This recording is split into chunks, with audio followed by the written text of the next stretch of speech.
Hi అందరికీ. పాలకూర పప్పు ఎలా చేయాలో చూపిస్తాను. ఫస్ట్ అయితే ఒక బౌల్ పెట్టుకొని అందులోనైతే ఆయిల్ వేసుకోవాలి.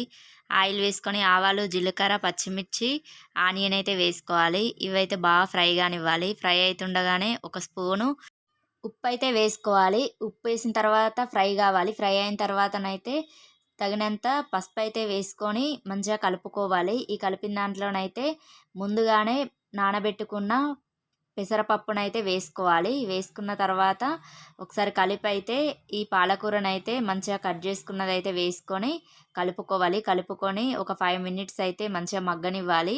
మగ్గిన తర్వాతనైతే పాలకూర ఇలా అవుతుంది. ఇలా అయిన తర్వాతనైతే కొన్ని వాటర్ అయితే యాడ్ చేసుకోవాలి. కొన్ని వాటర్ చూసి వేసుకోండి. కొన్నే పడతాయి పప్పు ఉడకడానికే అంతే. తర్వాతనైతే ఉడికిన తర్వాతనైతే కొత్తిమీర వేసుకొనైతే దించుకోవడమే. చాలా టేస్టీ పాలకూరనైతే రెడీ. నా వీడియో నచ్చితే లైక్ చేయండి. Thank you for